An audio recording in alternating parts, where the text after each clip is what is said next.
Oh. Hey, how's it going?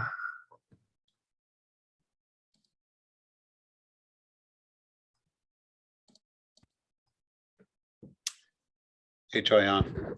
Hey, can you hear me? Yeah, I can hear you. Can you hear me? Yeah. Just want to make sure. Okay. Yep, my forgot about all the settings.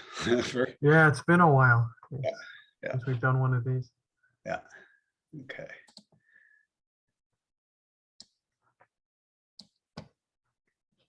All right, we got Miguel coming in.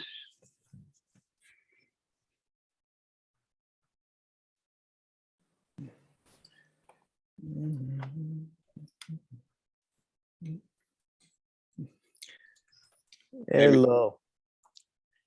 All right, there we go. Yeah, it has been a while. I heard you saying it's been a while. I had one of these things on my camera because I haven't had to use it for a while. Yeah. I was like, why is it black? Yeah. It's blacked out there. So, all right. We hear you and Everything's good. see you, so you're all good. Okay, I'll be back in a few then. Okay.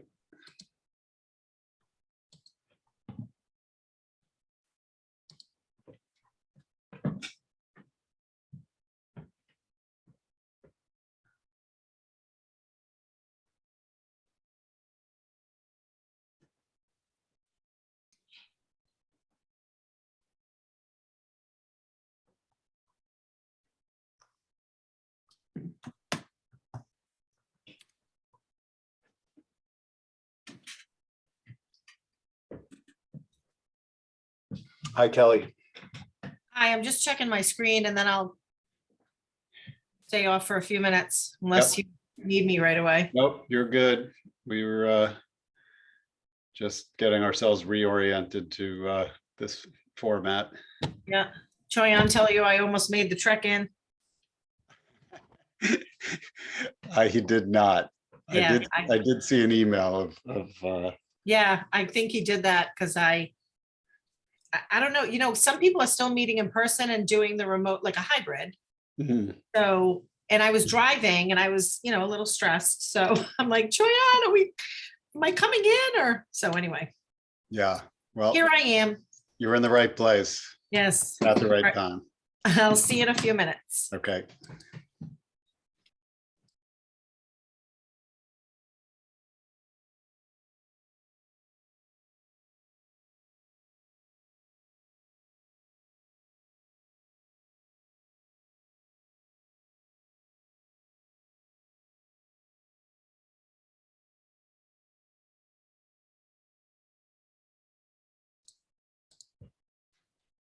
Michael, hello.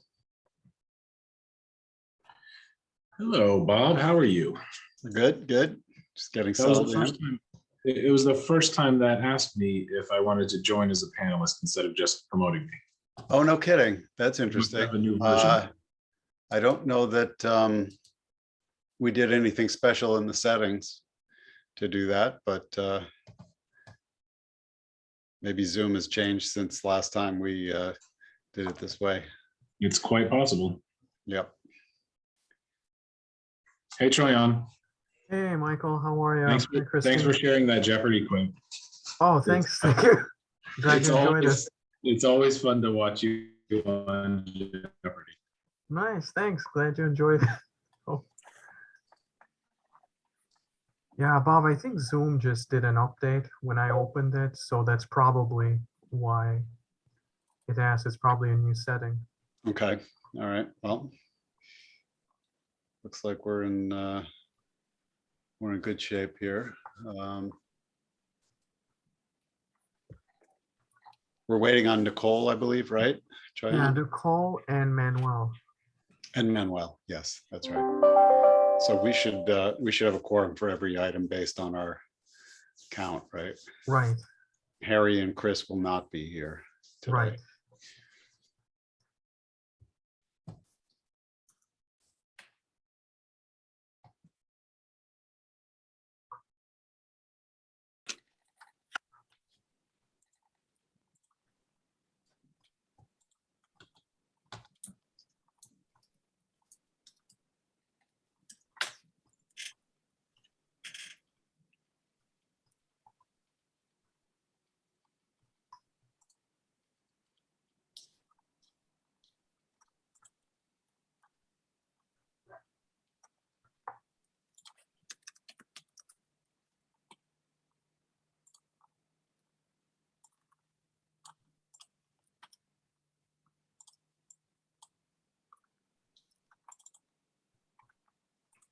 Hi, John. I see Hey, you have Bob, your how are you? hand raised. Thanks. Good. Can you hear me okay?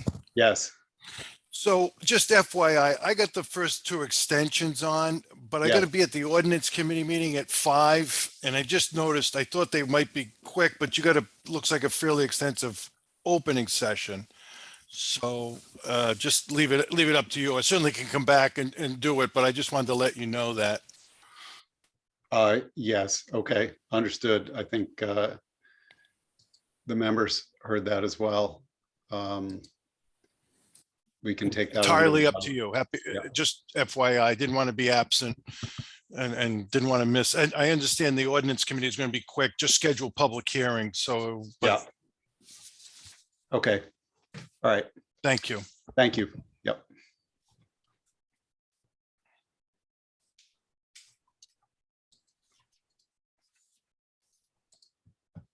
All right. So with that, Madam Chair, it is 4:47 and you do have a quorum. We are waiting for Manuel, but I'll let him in as soon as he shows up. I'll leave it up to you as to whether you want to move forward. Just noting that it is our recommendation that we move the election of officers to the end of the meeting so that we Okay. take one thing off of the opening session. Okay, well, it's sounds good. Might as well get started. We do have a quorum, right? Yeah, we have 4 voting Yeah. members here. So, okay, so we'll do that. So hereby open the meeting of the Providence City Plan Commission to order. This is Tuesday, January 18th, 2022. It is 4:47 p.m. We'll start with a roll call. So I will call your names. Please say present, Michael Gazdaco. Present. Okay. Miguel Cazada. President. Nicole Verdi. Present. Okay, I think that's our voting members. Bob Azar, Present. Choyan Mandrakar, Present. and Kelly Morris Salvatore. Present. Okay, I believe that's everybody. I'm Christine West, your chair for the evening for the last time. First, we have approval of the minutes from December 14th regular meeting. Hopefully all commissioners received and reviewed these. Any comments, corrections? Okay, No. hearing none. Do we have a motion to approve the minutes? I'll make a motion to approve the minutes Okay, as a presented. second. Okay, second from Nicole. All in favor, please say aye. Aye. All right, the And minutes are approved. I abstained real quick just because I wasn't at that meeting. Okay, thank you so much. Okay.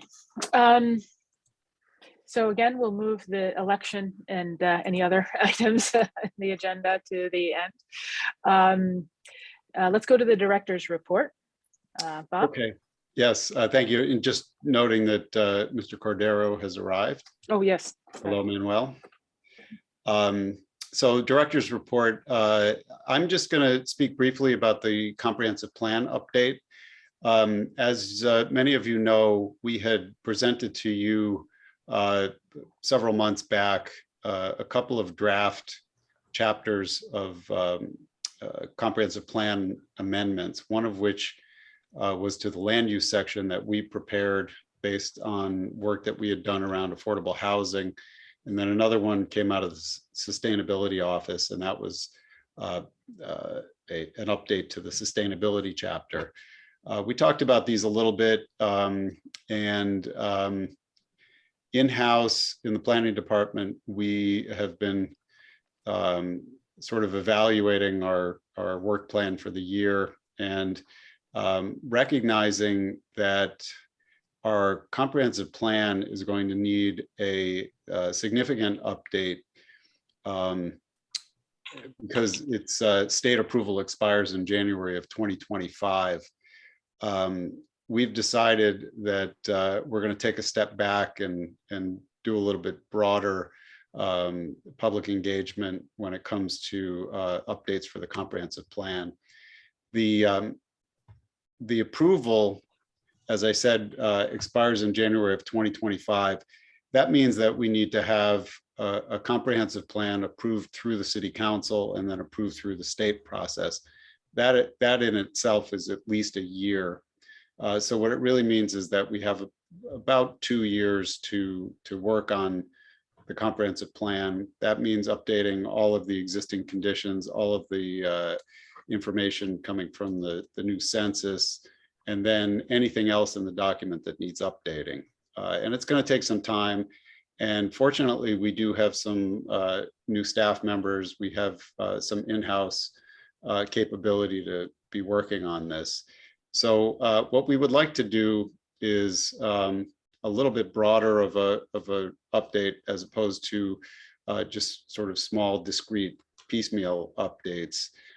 We expect to put together a plan for community engagement this spring and hopefully start that engagement into the spring and summer of this year. And I plan to give you updates monthly on where that stands and of course, invite your involvement in it.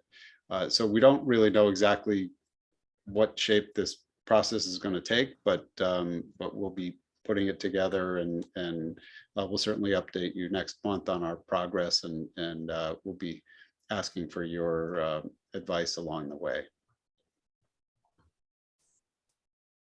Okay, great. Thanks. So it sounds like much more to come on that, and that sounds like a good idea, kind of given the intensity of the edits that were proposed, and the roadshow. You might as well kind of fold that into the larger process, which has to happen anyway. Okay, so let's move on to agenda item number 1. It's a minor subdivision and request for extension. This is case number 21-032 UDR at 25 Ada Avenue. The applicant is Harrington Construction Incorporated. All right, and commissioners, this extension is being requested because typically you grant 1-year extensions with minor subdivisions and land development projects, and unfortunately that didn't happen with this case. And its validity is set to expire later this month, so the applicant is requesting an extension so that they can complete the conditions that you required at the preliminary plan stage prior to coming into us for final. And just to add to what Choyan said, usually you grant these extensions because we include them in our staff report and you adopt our recommendations as part of your vote. In this case, and as you'll see in the next case, we neglected to put that into our staff report. So you didn't decline to automatically grant that extension. It just wasn't part of our recommendation. And I believe Mr. Garrahy is here representing the applicant. Madam Chair, members of the commission, John Garrahy on behalf of the applicant. And thank you for the courtesy. I just appreciate it. This, as Troyan and Bob had indicated, the 90-day time period, because it was not included for the 1 year. 90 days in these times seems to go by very, very, very quickly. Both of these projects, people are moving ahead with the conditions and to satisfy them, and they should be done very quickly. That's not slowing down in any respect. It's just that 90-day clock moves very fast. Thank you, Madam Chair. Especially, over the holidays, which is basically a 2-month gap of anything at all happening. Okay, so it seems like a fairly straightforward matter.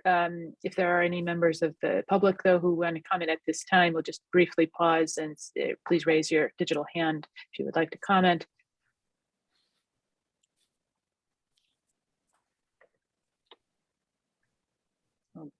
Okay, I'm not seeing any. Any of the commissioners have questions for either the applicant or staff? Okay, if not, I think we're ready to hear a motion to grant the extension as requested. So moved. Okay, is there a second? Second.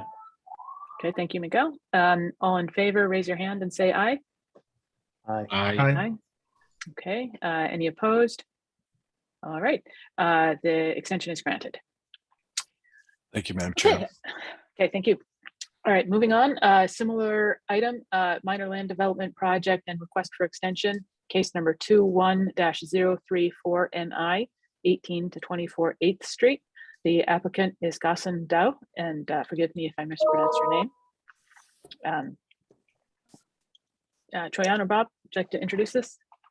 Sure, and Madam Chair, just like the previous case, this is a minor land development project that you approved, and it's coming close to expiration, mainly because that condition was not included in the staff report. So the applicant is here requesting a 1-year extension, and I can report that they are pretty close to the finish line, but just need a little bit more time before they can submit final to us.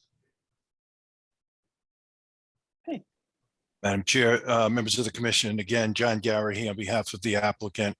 If I can say ditto, almost exactly the same, and moving very, very quickly to get this done. Again, the 90 days just flew by, but no delay on the project. Thank you very much.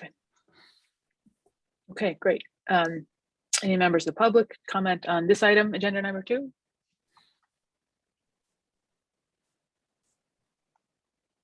Okay, seeing none. Any commissioners have any questions? If not, do we have a motion to grant the extension requested? So moved. Thank you, Manuel. Second. Second by Michael. All in favor, say aye and raise your hand, please. Okay, aye. Aye. Any opposed? All right, the extension is granted. Thank you very much. Thank you. Appreciate the courtesy. Thank you very much. Okay, agenda item number 3 is a city council referral. This is referral number 3502. It is the rezoning of 472 Potters Avenue. The petitioners are Catherine Dean and Randy White Jr. And Commissioners, a quick introduction before we consider this petition. This is a request to rezone a former industrial building that's located in the R3 zone at 472 Potters Ave. And the applicant is requesting a zone change to C2 in order to allow for multifamily development within the building with some commercial on the ground floor. And yeah, I guess the applicant can tell us more about why this change is being requested, especially given the size of the building and its massing and its other characteristics that would require the change that's being requested. Okay, thanks. And before the applicants present, and looks like they've been let in, I'll just remind the public that the sequence of our events for each agenda item is that we have an introduction from staff. We give the applicant a chance to explain their project. Then the commissioners have a chance to ask clarifying questions. Then we hear the staff report. Then we hear public comment. Then the comment is closed and the commissioners deliberate and vote. So that's the overall sequence. Again, we take comment on each item in turn, and raising your digital hand is the best way to do this if you're on Zoom. And if you're on dial-in using, and I can't believe I've almost forgotten this now, but *9 is the way to raise your hand if you are on the telephone. Okay, so the applicant can go ahead and explain their request. Are we visible? No, you're not. Yeah, if you can get your camera to work, that would be ideal. Well, unable to. You can hear us. Can you? We can hear you though. Okay. Okay, our intent is to renovate this historical building. It was the William J. Brace building, which was a silversmith production company during the turn of the century. And our mission is to provide healthy housing in the South Providence area, which is really it's needed. The building is in dilapidated condition. My partner and I invested in removing the heavy machinery. We had veterans to do it, and the building pretty much is a shell. We have solicited the services of an architect to not only maximize the building, but also maximize the 1 acreage on the corner of Potter and Melrose Street, because the building has been an eyesore in that neighborhood for many years. So we didn't understand why it was zone R3. So we're requesting that it be zone C2, because we plan to provide at least about 40 or 50 affordable apartments in that location. Oh, okay. So I have a question.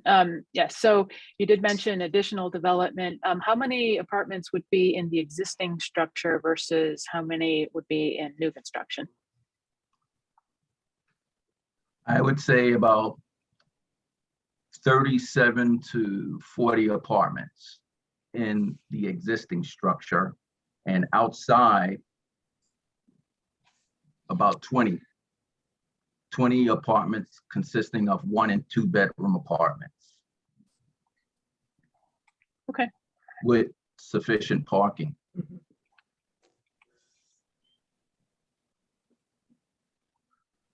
In addition, we were considering adding another level, but we don't want to be out of compliance with the Historical Society, because it is on the National Register of Historical Buildings. Okay, but it's not in our Providence Historic District. Chair, I believe It's it's under in that, what's yes, called the it's in, ICBD overlay. Oh, it is in the ICBD. Okay, so yeah, Yes. so that would be the Providence Historic District will have oversight Yes. over any new design constructed there. So, Yeah. okay, I think that gives us a clear picture. And would we be seeing this as a land development project? Or is this, I'm looking for the site area. it's a combination of both. It's a rehabilitation and also utilizing the land to provide additional housing. Yeah, so Madam Chair, if it's nothing but renovation of the existing building, you would not see this as a land development project, but it sounds like they might be building additional new construction on the available land. And if that new construction amounts to at least 10,000 square feet of gross floor area or 10 or more dwelling units, then it would be a land development project. The total square feet in the building is about 27,000 square feet. The dimension of the building is 165 by 40. Outside of that, we have almost sufficient parking for, much more than that. Madam Chair, I'm sorry, the speaker, I'm assuming is Mr. White, but I don't know that he identified himself. I'm Randy Toppin White Jr. I've been living in Providence for about over 10 years. Came to New England from New York, Middletown, New York. Went to school in Boston, city of higher education. Went to graduate school at the University of Rhode Island, and also for undergraduate, I went to Northeastern University. Right now, I work at Johnson & Johnson in Raynham, Massachusetts. And I live at 138 Lexington Avenue in Providence. So I live in the community. Okay, thanks. Okay, so it sounds like the applicant has presented their case. Do any of the other commissioners have questions for the applicant? Yeah, go ahead. Miguel. Yeah, so because it didn't show it at least in the document that we received, the extra acreage that you're speaking to, is that going towards Hamilton? I'm sorry, I can't hear He you. said it's the extra acreage going to Hamilton. All the way to the corner, okay. No, there's no there's Hamilton. There's no Hamilton. Ed, you speak. Yeah, there's no Hamilton. This is at it's one lot at the corner of Potters and Melrose. Melrose. Correct, but where's so it's the parking, well, not parking, but where the gate is Yeah, on Potters, all the way to City Motors? Okay, yeah, exactly. Well, And- Yes, so you will see this as a land development review if the addition exceeds 10,000 square feet. And at that point, you can evaluate the massing, the parking layout, pedestrian access, the lighting, and so on. okay. So this is well, we our, have an yeah, architect that we plan to have him maximize that 1 acre corner. right. There's an existing foundation inside the building, the parking lot. There used to be row houses on a slab right near City Motors in the back of the lot, which burnt down many, many years ago, but the slab's still there. And after we bought this property, we bought the lot in back of the building and had them joined together. I don't know. Merged. Merged. Yes. So that's why we end up with so much land. We're gonna, yeah. Okay, and is that Kathy Dean speaking? Just Yes, for I'm the record. Catherine Dean. I've lived in Providence all my life. I'm not telling you how many years. And I live in Montague. Okay, thank you. Okay, great. So again, this is a city council referral. Our task is to give a recommendation either way, looking at the context that has been shared in the staff documents. It is surrounded by R3, so it's easy to see how this got swept up in that. But I will say to the other commissioners, when the rezoning maps were drawn, there was an effort to identify singular parcels which were clearly commercial in nature and recommend a change. But honestly, it's a big city and there are definitely areas where it looks like that got missed. So, so do the commissioners have any other questions before for the applicants?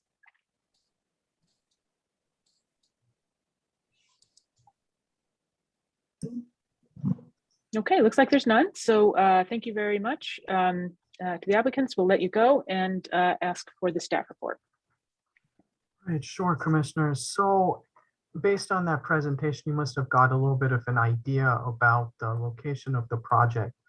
It's located in proximity to the C2 zone on Elmwood Ave. Per the future land use map of the comp plan, that area is intended for neighborhood commercial, where you do see a lot of multifamily development like the one that's being proposed. And it's located right beside medium density residential, which is kind of the characteristic of the area around the site.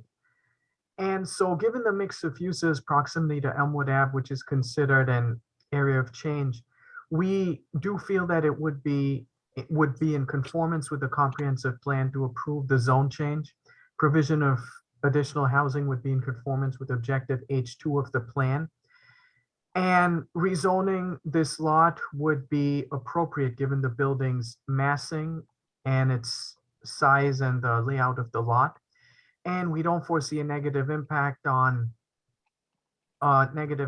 based on conformance with the purposes of zoning in the ordinance. So based on that, we would recommend that you make a positive recommendation to the city council to approve the change to C2. Okay, thank you. So at this point, we will turn to the public and see if there are any members offering comments. Again, raise your digital hand using the Zoom button on your screen, or if you're on the telephone, press *9.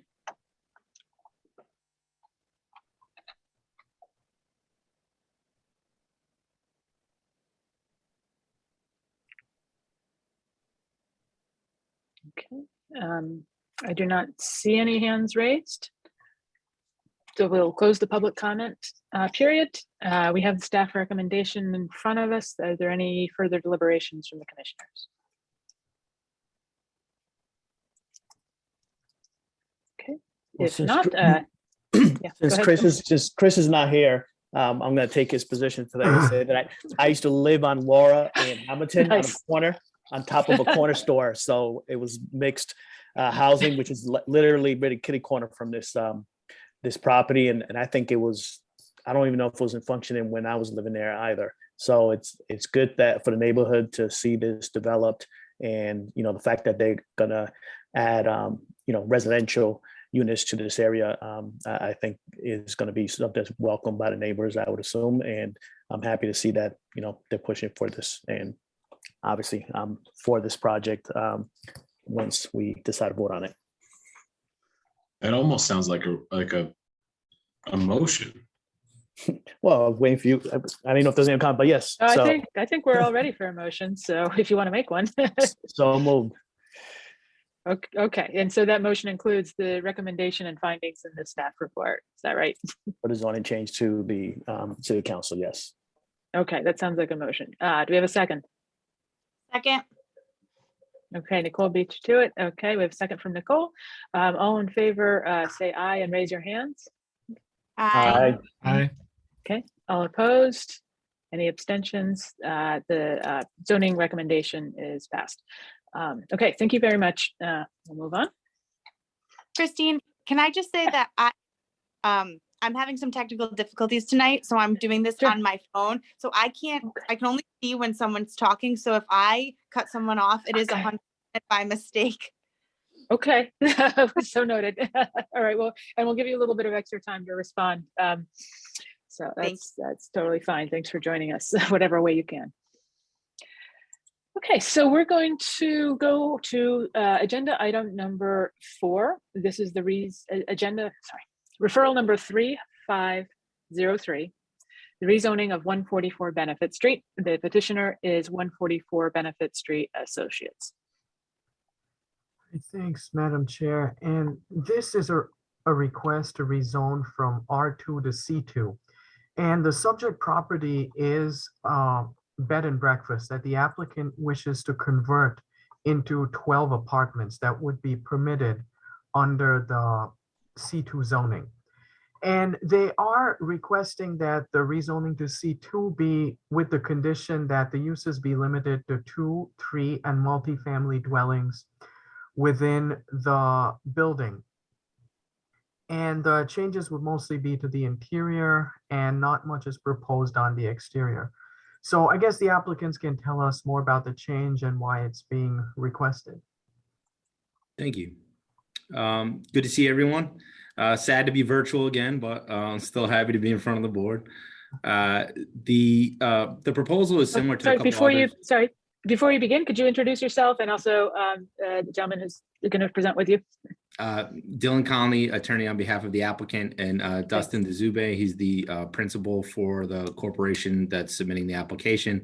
We also have Kevin Diamond on, who is the architect for the project. Okay, so thanks, go ahead. Thank you, Madam Chair.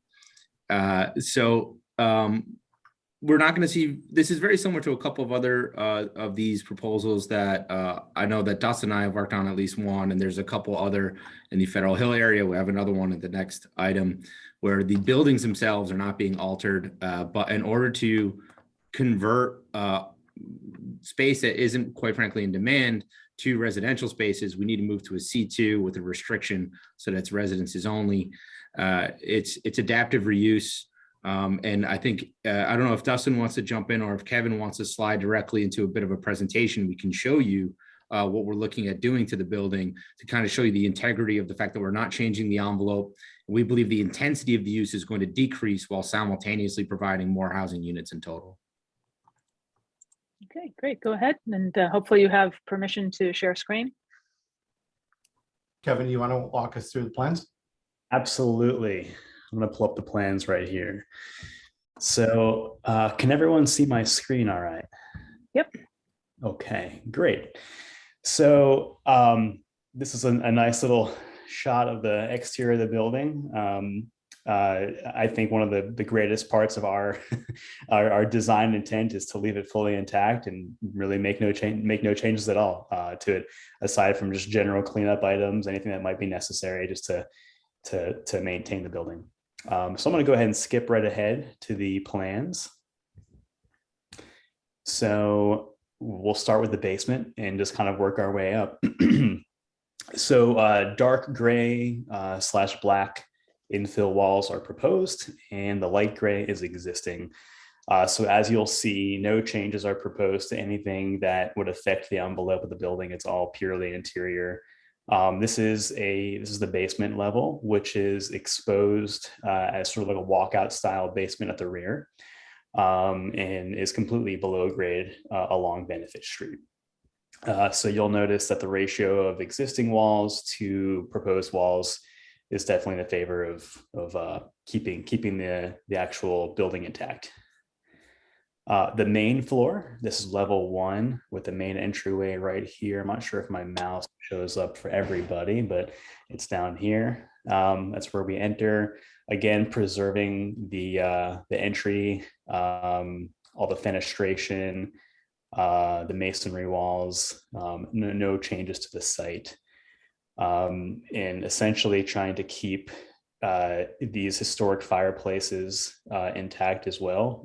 There's a lot of architectural value there that as soon as we walked in the building, we recognized and appreciated. There's a lot to really preserve there. Level 2 and 3 are the same, and so I'll go ahead and sort of leave my screen here and you can kind of see what's going on. But essentially this is the main stairwell that we're also going to be preserving within the building.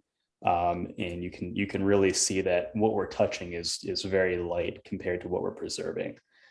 I mean, in terms of the design, there's not a whole lot to present. I wish I can make this wonderful big sweeping presentation, but it's a very limited scope of work in terms of what we're proposing to change, which we see as, you know, a pretty rich design concept given the history of this building.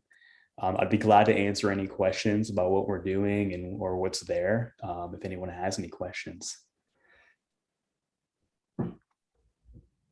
Okay, thank you. I mean, it's not required to make a design presentation for the zoning, but this gives a very clear idea of what your intent is, and you know, it gives us a a basis for to understand the request to commercial. You know, I'll just make the comment to the other commissioners that this comes up repeatedly, that we do not have a multifamily zone. And, you know, as your work move forward with the comprehensive plan on the housing issues in particular, we have many times in the past approved a increase in intensity to C2 with the limitation that it include multifamily to make up for the lack of a true multifamily zone in our city. And I will be honest, when I first heard of a C2 on Benefit Street, I was like, oh, until I realized it was this building.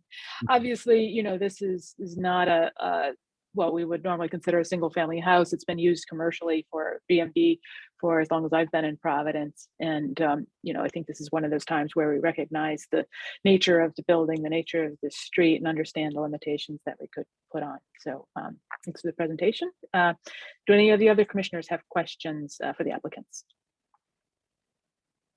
No, I think when I came to Providence for the first time in like 2004, this was the first hotel that I stayed in. It was a bed and breakfast. So that's as close to Chris Potter's that I can get tonight. I wanted to be included. That's awesome. Yeah. I worked right around the corner from this at Kite's, you know, original office over on Meeting Street.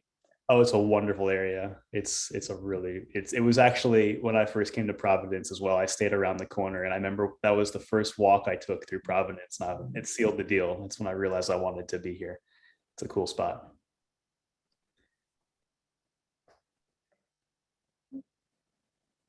All right, anyone else? Yes, go. I have thank you for the history, Christine, because I think it's helpful to understand the multifamily component. And I guess this is just a kind of follow-up question to that about how that gets recorded in these approvals and how they carry forward. I don't know if that's yeah, go ahead, Bob, thanks. Yeah, so under state law, zoning changes, anything on the zoning map a zoning can have a condition attached to it, and the law requires that those conditions be noted on the zoning map. So we have probably at least a dozen footnotes on different parcels throughout the city, and they're all noted on the zoning map. On the digital map, there's a little asterisk. When you click on it, there's a pop-up. And then on the static map, it's a little call-out box. So it runs with the property as long as this zoning stays in place. Thank you. So there's presumably kind of a searchable database or a list, you know, if let's imagine that there is a new zone created in the future that's multifamily, you could search for any property that has that particular footnote that limits it to residential and do a blanket rezone if you wanted. We could, yeah, we could. We'd have to follow the notice procedures and so forth, but certainly we could do that. Okay, any other questions for our applicants? Okay, well, why don't we turn to the staff report? Thank you very much for a nice presentation. Let's hear the staff report, and then we'll have public comments and then return to deliberate. Well, commissioners, so this building is located in an area that the future land use map intends for low density residential, which is also in proximity to neighborhood commercial, where multifamily development is encouraged. So based on the character of the area outlined in the future land use map, we feel that this would be in conformance with the comprehensive plan. Also, subject to objective H2, the applicant will conform to the plan's objective of creating new housing.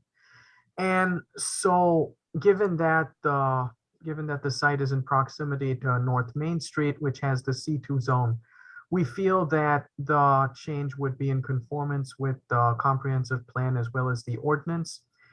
And incompatible commercial uses would be prevented based on the condition that uses within the dwelling be restricted to 2, 3, and multifamily uses.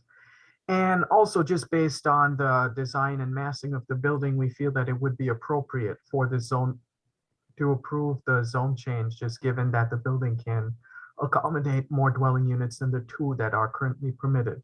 So based on that, we would recommend that you make a positive recommendation to the council with the condition that uses in the building be limited to 2, 3, and multifamily dwellings. Okay, thank you. Okay, at this point, we will open the floor up to public comment. Again, use your button on Zoom at the bottom of the screen to raise your digital hand if you would like to speak on this item, which is agenda item number 4, 144 Benefit Street. If you're on the telephone, use *9.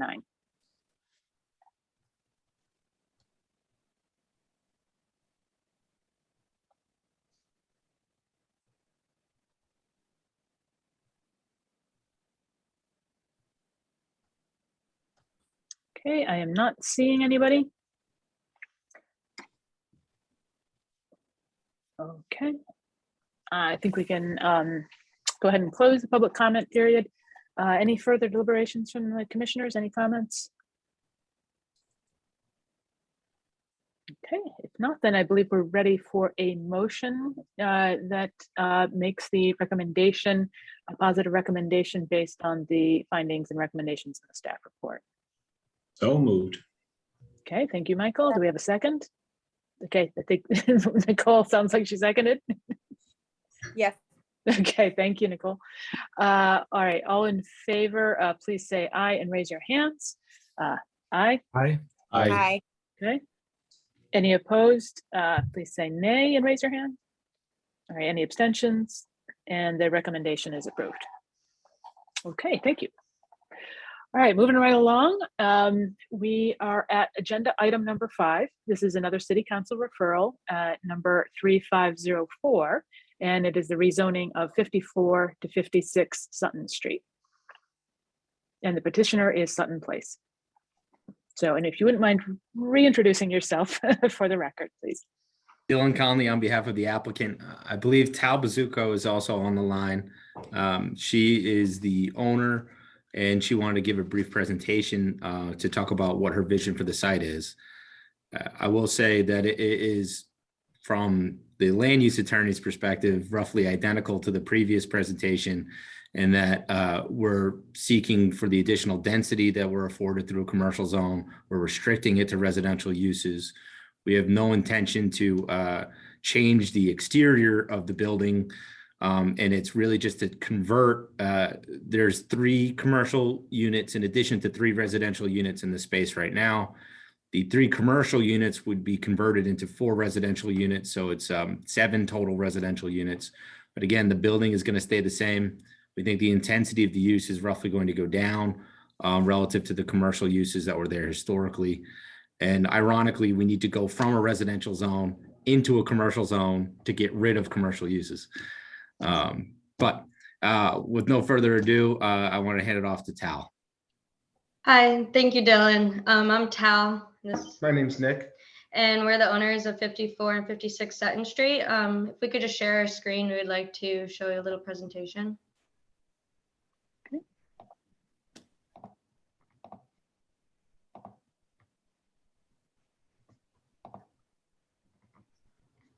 Okay, are they all set? Yeah.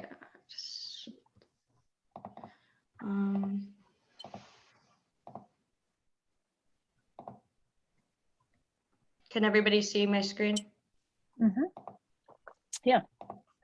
Okay, great. So this is 5456 Sutton Street, and we just wanted to talk a little bit about us before we dive into this. So we both own properties on Sutton Street. Sutton Street is, for people not familiar with it, is in between Broadway and Atwells Ave. Nick owns a multifamily on Sutton Street, and I purchased a condo across the street, which is how we met. And it has really changed our life because we both found that we have a really big passion for real estate and also for preserving the natural history that is in this Federal Hill area with the architecture around it. And after that, we've really decided that we wanted to put a lot of like our time and effort into making the community a better place for everybody. I'm an electrical engineer at Raytheon, and Nick is a financial advisor downtown in Providence. And we feel like our backgrounds, we have very different backgrounds, but could bring this together and really help Providence flourish as a community. So about the property was actually built in 1930 as a single family home, and then it became a funeral home, which it was for many years, and then it was rezoned into a 3-family with commercial for offices. It was previously a real estate office, and the owner that we bought the property from held her office in Sutton Street, and there's 3 commercial offices in there that we still have.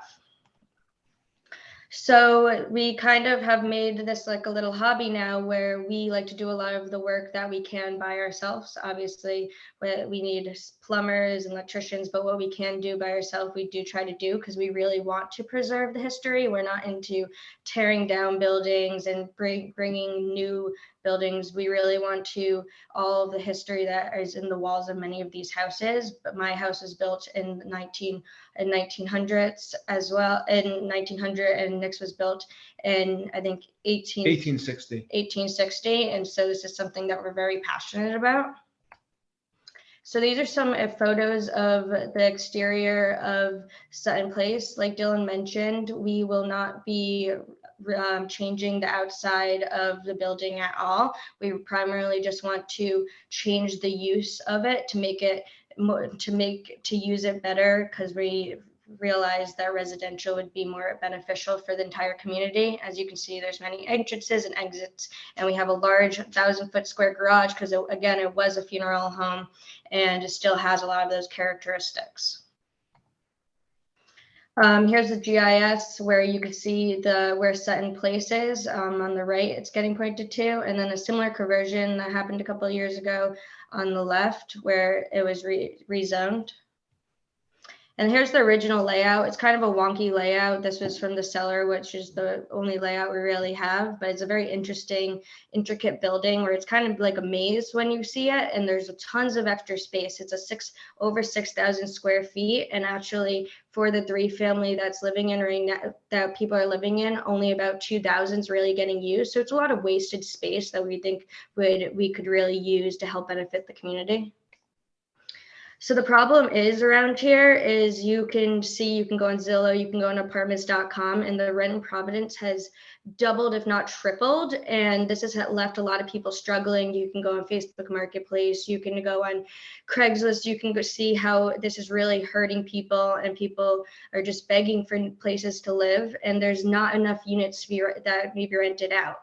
Also with COVID, people are starting to value their home life a lot more, as this is a prime example. As we're doing Zoom calls from our home, everybody is really valuing where they live, and places like real estate offices and stuff is really becoming, there's a shift more when people are working from home, and that's why we think like having multi-family dwellings would be very important in this community. Again, some stats, there's a lot more people coming to Providence, especially with COVID moving out of places like Boston, New York, and there's just not enough housing. These are some similar units nearby. One's on Sutton Street and one is a street over. And as you can see, these rents are kind of ridiculous, 800 square feet, almost $1,800. And this is a combination, again, of so many people and also the lack of apartments that are available, and which is a big problem. So our solution would be to add more housing in the neighborhoods. And again, we don't want to have new housing that is just pumping people in and out. We want to really keep the historic Federal Hill, which makes it so different than other places and which makes Providence so appealing and interesting to so many people. And that's really why we decided to really plant our roots and care so much about this issue going on and really bring our creativity and our passion to this area.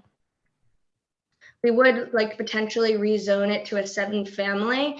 And this is because a lot of the space is not being not being used. And we would like to have more people come in so we could have more money to keep on renovating the property and making it and restoring it and making it the best possible living situation for everybody. Dylan could probably talk more about this, but this is what the City Plan Commission, our recommendation that we got earlier this week. Yeah, so Yeah. the recommendation is in your packet. I believe Cheyenne will probably summarize it momentarily, but it was favorable. Sorry to interrupt. Yep. So our business model is really, we have research and we want to present our case, and then we want to rework set in place to make sure that it is inhabitable for 7 units. And then we'd really like to continue to build this community in Federal Hill to really make it people feel like it's a home and really want to take care of it. That is our biggest thing that we're trying to do, is bring people in. It doesn't matter their background, it doesn't matter their race, it doesn't matter what they believe in, but we really want everybody to really think of this area as their own. And you can see, as we are so close and live so close to it, that we really care so much about the community.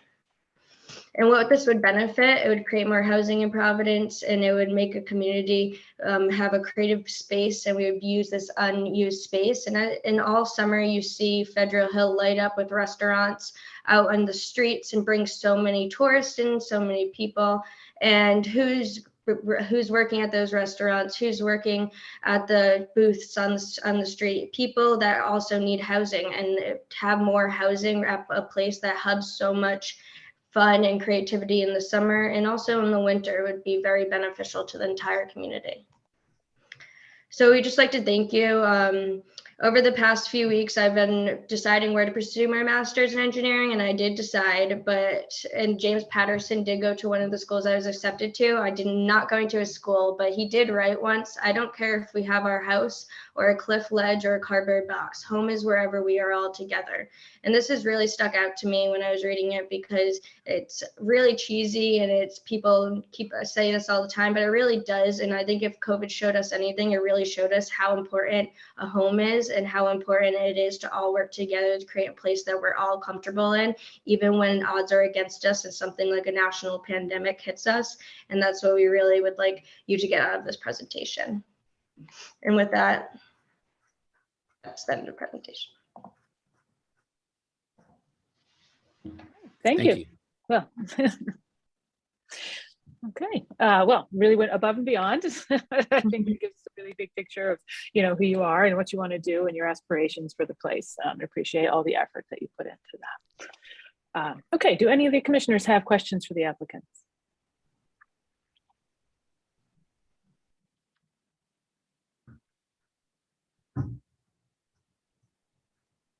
Okay, doing crickets on that. So Cheyenne, if you wouldn't mind with the staff report. Sure, Madam Chair. And as we've seen in a couple of other cases tonight, this is a property that is located in proximity to the C2 zone, but is zoned R3. And based on the future land use map of the comprehensive plan, this is one where you have neighborhood commercial, like the kind that you see on Atwells Ave, in proximity to a medium density residential that you would see on Sutton Street. And multifamily development is a use that you would see in both these land use designations. And given the mix of uses and the makeup of the land use, we do find that it would be appropriate to rezone this area to provide housing. And it is conceivable that having housing in this building may be a little bit less intense than it being mixed use. So also development of incompatible commercial uses that isn't in proximity to R3 would be prevented, since they are requesting as part of their petition to have uses limited to 2-family, 3-family, and multifamily dwellings. And we don't foresee a negative impact on the surroundings, and this would be in conformance with the purposes of zoning. So based on that, we'd recommend that you make a positive recommendation to the City Council that this property be rezoned to C2 with the condition that uses be limited to 2-family, 3-family, and multifamily housing. Okay, thank you, Troyan. At this point, we'll turn to the public for any comment and we'll let our applicants go. Thank you very much. Okay, so any members of the public here to comment on this item, which is agenda item number 5, 54 to 56 Sutton Street, raise your digital hand or dial *9.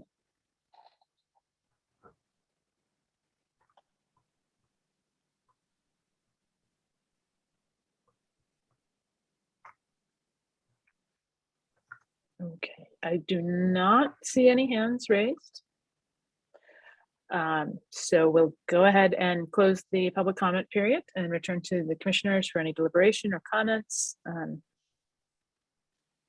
Or if you are so moved, you may make a motion to make a positive recommendation based on the findings and recommendations in the staff report. So moved. Okay. Second. And Nicole will second. There's no further discussion. All in favor, please raise your hand and say aye. Aye. Aye. Aye. Okay. Any opposed? Raise your hand and say nay. Any abstentions? All right, the recommendation is approved. Okay, thank you very much. For this next item, which is agenda item number 6, I am going to turn the meeting over to Vice Chair Michael Gazdacko, and I will turn off my video. And basically, I will rejoin you, Bob or Troyan. I'd appreciate a text when you're ready to move on to agenda item number 7. Will do. So we are at case number 21-048MI, 56 Pratt Street. Choyan or Bob, whichever is going to handle this one, would you like to introduce the project for us? Yeah, but before Choyan does that, Mr. Chair, could we ask if there's someone in the audience who's here on behalf of the applicant? I see Anthony Andrade or Alfred Sliney. If you could raise your hand. Okay, I see Bradford Travers. I will promote you. All right, go ahead, Choyan. Thank you, Bob. Sure, commissioners, this is a request to subdivide a lot that measures about 11,000 square feet into 2 lots of approximately 5,800 and 5,050 square feet. Now, this is zoned R2. And as you know, in this zone, you're required to have a minimum lot area of 5,000 square feet with a width of 50 feet.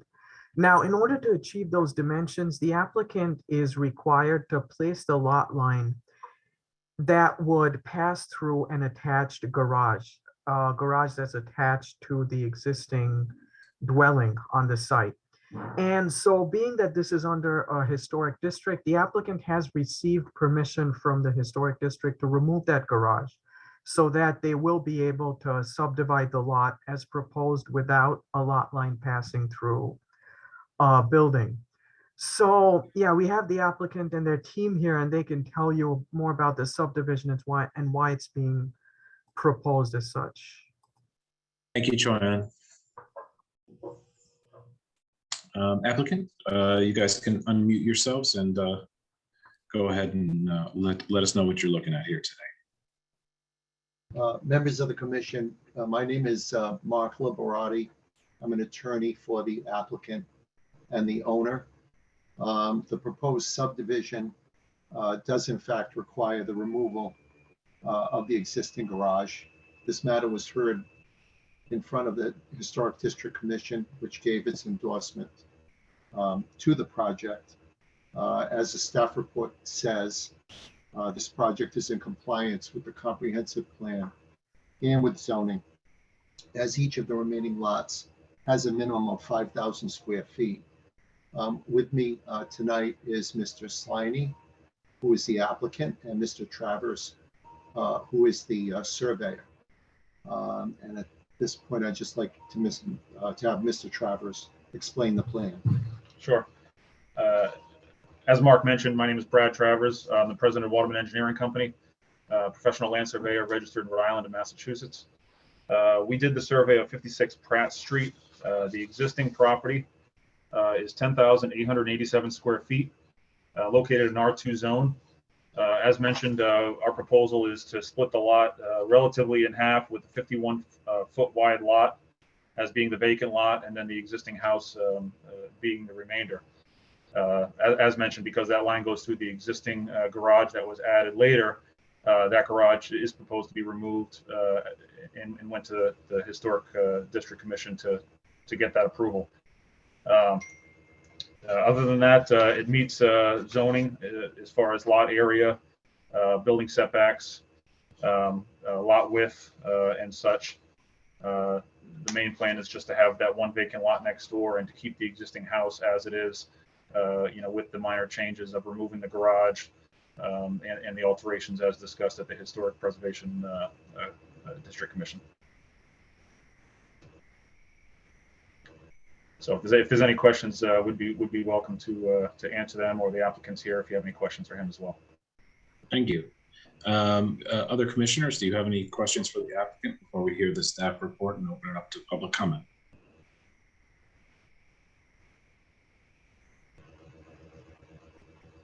Okay, we have crickets again. So Choyan, why don't you read the report, and we will then open it up to public comment.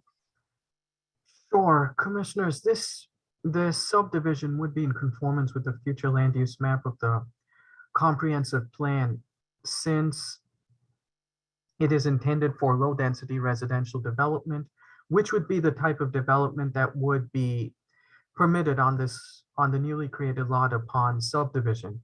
And as discussed, the applicant is required to remove that garage in order to conform with the zoning ordinance. And so, subject to that garage being removed, we don't foresee any constraints of development, and the subdivision will be in conformance with the ordinance. We don't foresee a negative environmental impact. Upon removal of the garage, this will be a buildable lot with no constraints of development, and street access will be provided from Pratt Street. So based on that, we would recommend that you approve the preliminary plan for the subdivision, and that you approve it subject to these conditions: that the applicant remove the attached garage prior to final plan approval, that the validity of the preliminary plan be extended to 1 year from the date of recording of the approval letter, and that final plan approval be delegated to DPD staff. Okay, thank you, Choyan. Now, if there are any members of the public who wish to speak on this matter, please raise your digital hand or press *9 if you're dialing in.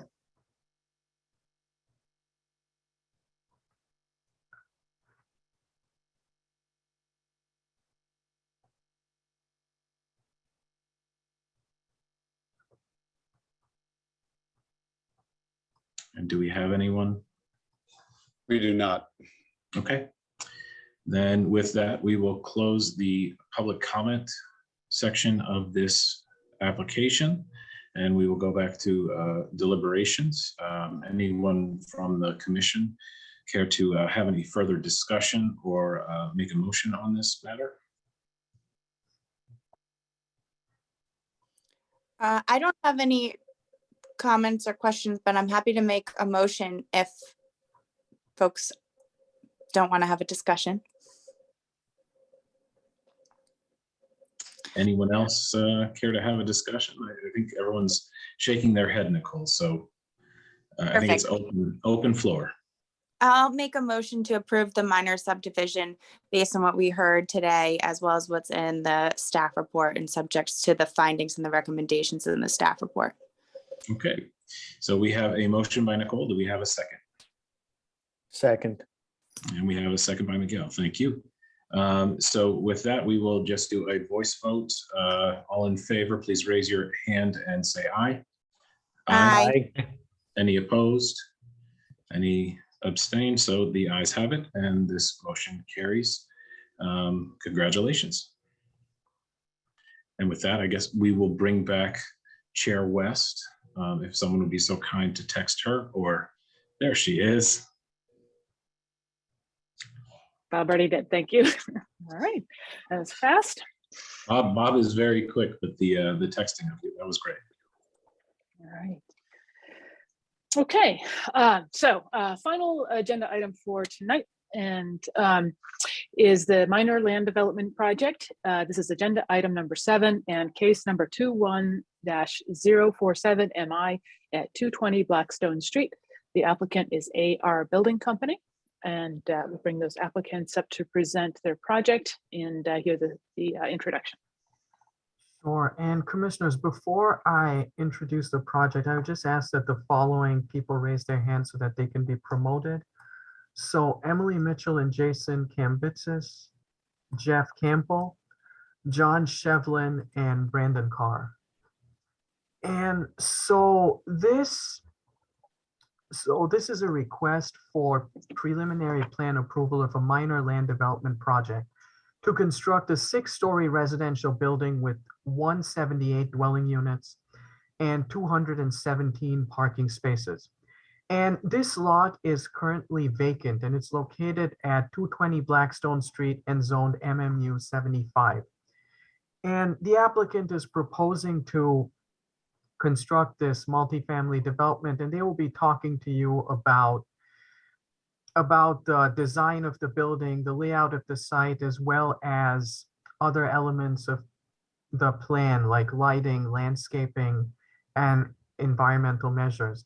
And when the applicant is presenting, I would request that they speak about the height calculation, given that this is a site of varying grade, and as well as provide some information about the trip generation from the vehicles that will be parked on site. And so I guess we can turn over to the applicant to provide more details on the project. Hi, good evening. Brandon Carr with the Preed Engineering. Have here with me Emily Mitchell and Jason Kambitsis from AR Building, John Shevlin from PAR, who can speak to the trip generation that Cheyenne just mentioned, and Jeff Campbell, who's our project architect from RDC Collab. We have a slide illustrating the building height later in the presentation, so we'll make sure we cover that. Is Jason Kambitsis on? Because he was going to do a quick intro on AR Building and who they are and what kind of overall we have proposed here. Yes, I'm in the process of promoting him. All right, perfect. So we have some slides. I'm just gonna okay. Hey, I'm on now. Share my screen, and I'll leave it over to Jason to do the first few, and then I'll cover the site plan. Jeff will handle the building design, and I guess we'll turn it over to John Shevlin to wrap up with the traffic calcs at the end. Great. Thanks, Brandon. Hi, my name is Jason Kambitsis. I'm the president of AR Development Company. We are a multifamily developer located in Pittsburgh, Pennsylvania. We build, buy, and manage all of our own property and have been doing so for the last 50 plus years. Thank you so much for being here tonight. I also want to thank the staff for all the help they've given us throughout this process. We really appreciate being able to sit down with a group of people who can go back and forth with us and truly understand the needs of what we're looking to, and also how it fits within the community. So we really do appreciate that. On this slide here, you can kind of see what we've been doing throughout New England. So as I stated, we are a Pittsburgh company. When I say we build, buy, and manage, we build all of our own property. We're vertically integrated. So we have an office in Westerly, Rhode Island. That's the headquarters for Northeast Division for construction. So out of that office, we've built all the projects that are on this slide right here throughout Rhode Island and Connecticut. And we're now moving into Maine, Massachusetts, and other states. So, we've had a big forward progress up here. We've done a lot of work in Rhode Island, a lot of work around Providence itself, projects that you may know of. Kettle Point in East Providence is one that we're just wrapping up our townhouses there. We have 228 units there. We did another project of 199 units in Highland Hills at the Highland Corporate Park. Dowling Village, we did 88 units.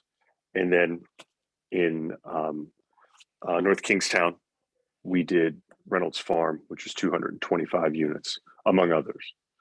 And when I say we're vertically integrated, I also mean that we manage the properties. So AR Building staff not only builds them, we manage them. So the people on site are AR Building employees, the maintenance people, the management, all of it is through our company.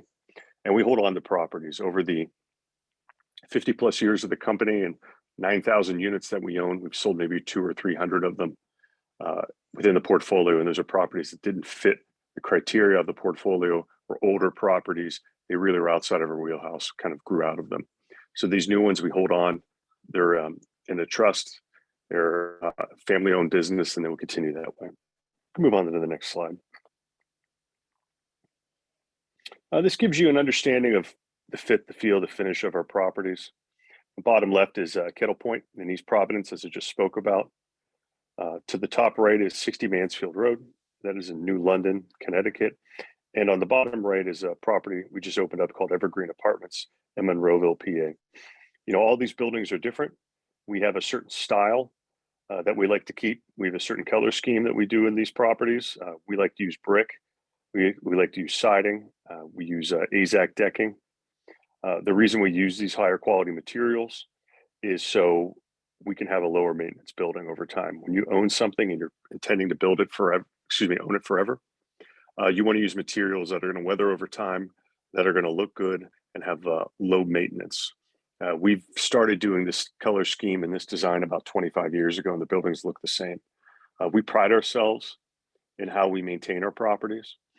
We always say, well, of course, you want to make sure you have all your units occupied, but at the end of the day, if they don't look great, feel great, act great, nobody's going to want to be in them. So our curb appeal matters. The way the building looks matters. The way the building function matters. You can go to the next slide. You can see another one. That's the docks in New London, Connecticut. Again, another building kind of working on our scheme, kind of similar in size and scope to what we're talking about on Blackstone Street. And these other shots are just an understanding of the units. So we use hardwood plank flooring throughout. We have big open concept apartments, stainless steel appliances, granite countertops, and you can see the Trex decking. You see that deck there, that's one of our signatures, in the sense that we give everybody a balcony or a deck, as many as we can. Sometimes you might have a unit here or there that is unable to have them, but we try to put them in every single unit. Floor to ceiling windows. We know that natural light matters. People don't want to live in a cell. They want to have brightness, open light, a big open living room. And so we provide that in all of our units. Next slide. So kind of give you the location of where we stand. I'll hand this over to Brandon, who can talk more about this. I'll also just say that, you know, our reasoning for coming to this site was, you know, we wanted to do something within the city of Providence. We've been circling the city for a few years. This site has come and gone through us, and we've looked at it before, but we really wanted to be in the city. We feel that this is a great location for this. There's a lot of movement and new housing throughout the city and into this area. We feel that the time is right now to kind of build a project right here, right off of downtown, right next to the hospital, kind of give a live, work, and play field in this neighborhood, as opposed to a sea of parking lots, which exists currently. So I'll move this over to Brandon. He can speak more about this. All right, thank you, Jason. So here's a view of the existing site. I'm sure most of you are familiar with the area, but it's the former location of the, I believe it's called the Flynn School. It was knocked down maybe 5, 6, 7 years ago. I think 2000, actually a little bit older, maybe 2014, 15. And it sits vacant now. It's just south of Women and Infants Hospital in the Ronald McDonald House, and just north of the CCRI campus over there. But you can see kind of, for the most part, the surrounding area is mostly to the north. Obviously, the hospital is the medical business, and then a lot of parking around it. So it's about a 3.5 acre site. It slopes kind of from where you're looking now. It slopes from that southwestern corner, which is the corner closest to us, towards the corner of Blackstone and Gay Street. There's about 10 to 12 feet of relief across the site. So you'll see how we kind of absorb that in the building design later on in the slides. The site zoned MMU 75, which allows multifamily as of right, and up to 75 feet height allowed, which you'll see how we measure against that later on. We're at about 62 feet in height. And kind of the other important piece of the zoning is that the requirement is 1 parking space per dwelling unit, which we exceed, and I'll show that on the site plan that's coming up. So this is just a little context of kind of the site again, and you can kind of see that slope towards the intersection there, with the high points being in the kind of southeastern corner and the northwestern corner. And that's where we have our access point. So, you know, it kind of fits well with how we sited the building and how we have that that story drop. And then, you know, we wanted the building to be present up on the street, and then kind of shield the parking behind it from Blackstone Street. You'll see that on the site plan that's coming up here. So this is kind of the site layout plan. You can see that we're proposing one large building. It's 178 total units. It's 6 stories on the north in this eastern side, kind of where this dashed line is. That's a 6-story component facing Blackstone Street in the Gay Street intersection. And then it's 5 stories where it faces the parking. So that's how I've been talking about how we absorb that 10 to 12 feet of grade change from, in this view, the bottom left up towards that intersection. So you see we have the one large building. It's 178 units, like I mentioned. The mix is 57 studios, 67 1-bedrooms, and 54 2-beds. So it's almost a 1/3 studio, 1-bed, 2-bed mix. They are on the projects. We've done a number of projects for them. They lean more on the studio and 1-bed mix, even outside of Providence. It's something that works well for them and also helps with the parking ratio. So as I mentioned previously, we have 2 connections to our parking lot. One, as you would go up Gay Street, back behind the building, and then one directly on that Blackstone Street up here. We're proposing 217 units for the 217 parking spaces for the 178 units, which is a ratio of 1.2 spaces per unit, which exceeds the requirement of 1 space per unit. I think a lot of times we look at these as a per bedroom count, which would bump that ratio up to, I think it was like about 1.4 or 1.5, since we are heavily weighted on the studios and 1-beds. Again, all the parking is located, as you can see, in this parking field here. We have a drive aisle that kind of comes up to the main entrance in this courtyard area. There most likely will be a pool in this area. Main building entrances in kind of internal to this courtyard. Jeff will go over kind of the building layout and how the building functions in a little bit, but kind of the main resident kind of access off of the parking would be in this center courtyard area. There are entrances at the Gay and Blackstone Street intersection, which go into the lobby, which kind of flows through the building in the angle point here. But we have our loading area here for either, people being dropped off packages, things like that, this striped area here. ADA parking along the 2 building faces, and then the main field of parking here in this area of the site, broken up by parking islands as required by the landscaping ordinance. Dumpsters located here against that, where there is kind of some vegetation here on that adjacent lot in the parking. That would be a fully screened dumpster area. CMU block with wooden doors for dumpsters and recycling. Utility wise, just quickly, proposing water connections into Blackstone Street. We have been reviewed and approved by Providence Water. Sewer connection in Gay Street to an existing sewer line that goes up Gay Street. We've reviewed and been approved for that by Narragansett Bay Commission and also the city engineering staff. Stormwater wise, we're providing one large treatment and infiltration system here under the parking lot that treats and infiltrates up to the 100-year storm for both the building roof and the parking, all the impervious on site. So that all gets infiltrated into the ground on site. We do have an emergency overflow that ties into an existing drainage network in Gay Street, which we coordinated with NBC and the city engineering staff. That doesn't see any water when modeled up to the 100-year storm. That's just really to provide a relief valve if there was something that needed to happen, either maintenance or things like that. But the system overall does meet all the, and we did receive DM approval for the stormwater and for the construction period erosion control today. So that meets all the standards for both the city and DEM. The last thing I'll present here, and then I'll turn it over to Jeff, is the landscaping plan. Provide a mix of street trees, parking island, trees located in the parking islands, and island plantings, and then trees around the perimeter of the site to both buffer kind of the adjacent uses and also provide the required canopy coverage. I believe the canopy coverage required here is 15%, and we're in a little bit of excess of 20%. And then there's a requirement that basically every island has a street tree, which we have met other than these 3 islands, which sit directly above that stormwater system. And the siting of that stormwater system was pretty calculated, working with the remediation engineer, because there are some impacts on site that dictate the siting of that. So we didn't really have a lot of flexibility of where that went. So, we were looking at trying to get it under the parking field so it wouldn't impact those trees, but it is kind of constrained to that area of the site.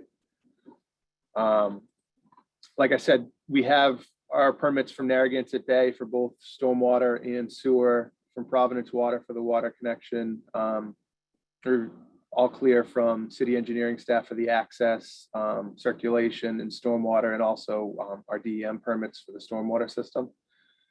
So that's kind of the site in general. I'll turn it over to Jeff, who's going to talk about kind of more the architectural function in the building itself. Great.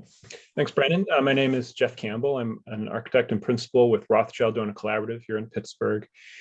We've been working with AR as a company we've been around for 33 years. We've been working with them for 25 years now, and I personally have been with them for about 18. I think one of the nice things is that we get a lot of feedback in doing all this work over the history of the time. They're always going back and refining the designs based on the fact that they own these. They get feedback throughout the maintenance of the building. They get feedback on the use and the occupancy. So these are things that we're always looping into the next building. So we have a lot of unit designs that we feel work and respond really well, and we intend on starting with those in this particular project. So here you can see the different color codings represent the pink are the studios, the yellow are the 1 bedrooms, and the blue are the 2 bedrooms. But as Brandon said, when we approached this site, we really recognized that we really wanted to make this a pedestrian focused design and really wanted to accentuate that corner, the approach from Blackstone and Gay Street, recognizing that we are surrounded by parking here, but most of our traffic, foot traffic and pedestrian traffic will be coming from that that Blackstone and Gay Street. We felt like bringing the building up to that corner would really allow us to accentuate the pedestrians. It would also allow us to screen all that parking in the back. And then finally, it also gave us an opportunity to sort of negotiate the grade, where we had the high point in the lower left on the screen and the low point in the upper right. So it allowed the building to kind of negotiate that as well. The building itself, from the frontage, we really try to get we tried to get the corner as activated as possible. So we have AR likes to do large lounge areas, a management office, a fitness area, that type of thing. We try to promote all of that and put it right at the corner. Again, trying to activate pedestrians, trying to get people to come in that particular area. Gave that a lot of glazing on the exterior. Really felt like this could act as the nexus of the building. We do have elevators that would be there, so it's a fully elevated building. Every unit has some level of accessibility and adaptability in that regard. So all that occurs right at that corner. Would you mind going to the next slide, Brandon? And so here you can see as it carries up again in plan, we've got that ground floor where we tried to get units down to that ground floor as well. So that wasn't along the sides of the building, that wasn't just blank foundation or anything. So we did manage to get a number of units directly on that area. And then as it turns around and you come in the corner from the back, we do have an entry that would go on the fitness area. And you can see there on what we're calling the second floor plan, but it's really the first floor if you're approaching it from the rear. And then on the upper floor, this is really a typical plan for everything up above, except for the top floor where we would have a roof deck. And again, we feel like that would give good occupancy give good visibility, as well as just providing some great views here to the northeast of downtown Providence. And the next slide, please. In the building approach itself, we have one of the hallmarks of AR buildings is that every unit has a balcony or a porch. So here you can see that level of, you see the number of porches and balconies we have. We really try to break those up, provide a scale to those, give variation in different types of use. But you find that really gives a nice sense of occupancy again on the street by having, individual, everybody has their own individual porch at that point. We've also really tried to give large windows, and that's both a benefit to the unit inside, but it also provides light and occupancy in an area that does not have a lot of 24-hour occupancy right now. It felt like that would give a little more sense of ownership as well. The massing itself, we tried to use the units themselves to sort of logically delineate this massing and break it down. We recognize it is a large building, and we have worked in buildings of this scale in the past. So we tried to use these materials and the units to really kind of give it an intermediate logic here that had a sense and a scale that was a little more pedestrian in nature. Now, the materials themselves are, as Jason mentioned, we really want to make sure these are in for the long haul. So we try to include as many high quality materials as we can.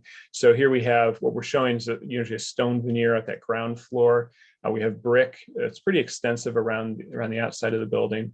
And then a mixture of either fiber cement, and we do use some vinyl in some cases, although we try to limit that on the front face of the building and try to keep that more to the back. So those tend to make it up. We also have some aluminum accents that we'll see here. We're proposing some at the corner as well.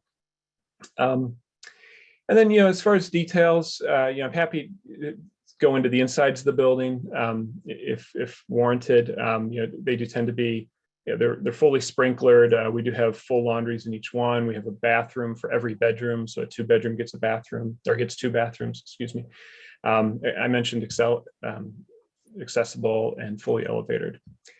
So I think with that, I can stop and then, wait till we get to the question portion. Be happy to get into any more detail. And then I know the height was brought up. The way that Providence defines that height is from the existing grade.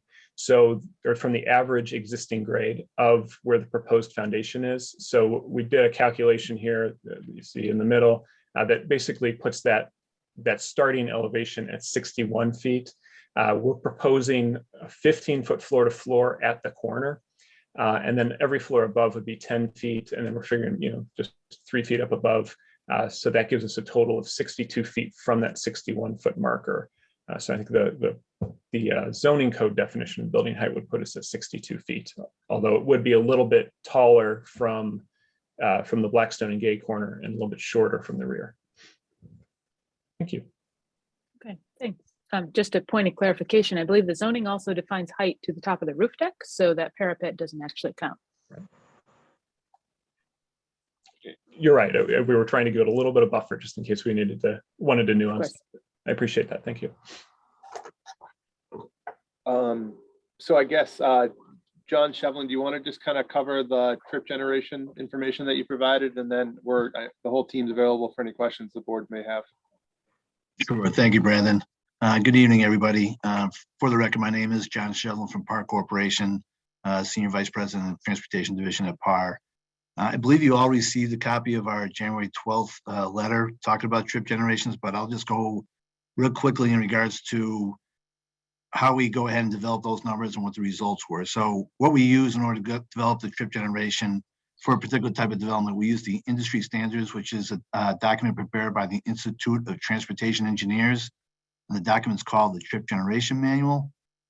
So this organization went ahead and studied and gathered data for a wide range of uses throughout the country for different type of land uses in order to come up with trip rates for each use and for various times of the day.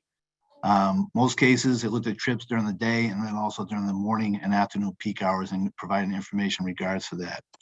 So for this use, we use the land use code number 221, which is multifamily housing, mid-rise.